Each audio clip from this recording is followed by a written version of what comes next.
Živijo! Kogar sem obljubil, vam povem, kako je bilo. Naredim si kavico, pa nadaljujemo.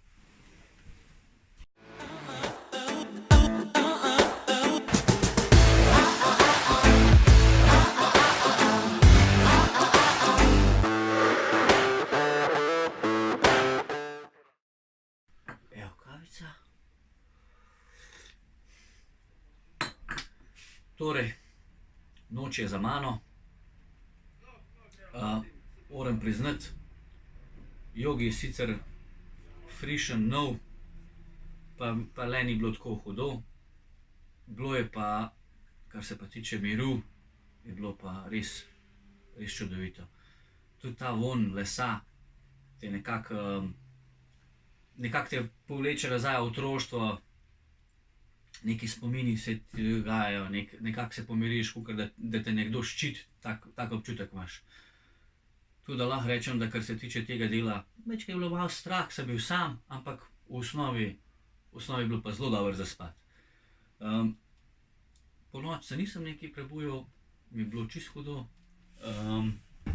Klima, ne glede na to, da smo zdaj v nekem soparnem obdobju, precej v redu.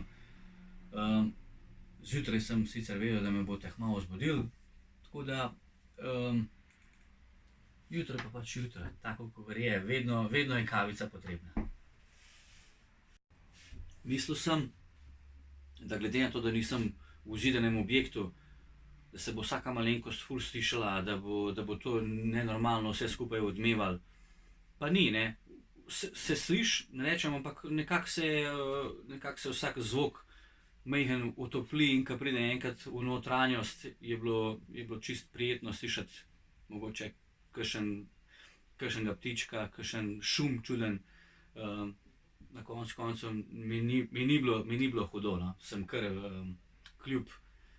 Mogoče, če bi bila res huda tišina, bi pa toliko težje zaspal. Tako pa so bili tisti zvoki, nekako so me malo pričarali in sem imel občutek, da pa je nekdo okrog mene. Okej, preostane mi še ena stvar. Toliko, da vam malo opišem okolje, v katerem sem bil. Veste, da je Brunarica, nekaj tehničnih podatkov. Okej, tale je tukaj velika 4x2. Sicer stene so pooljene, tako da so belo olje. Nekaj je tukaj že takih priročnih poličk narejenih. Vse ostalo praktično iz masivnega lesa, tako kot v taki Brunarici. Tukaj je sicer še dodatno majhen predelana, zato da se dejansko res lahko spi, tako da imamo pojso noter, snemalec sedi na kavču in pa poden iz laminata.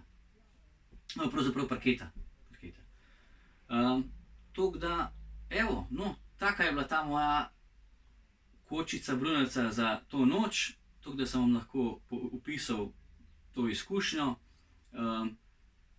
Vidimo se prihodnjič, kakšna nova tema, kakšne nove ideje, tako da všečkajte nas, lajkajte nas, pa hvala, ker ste me poslušali.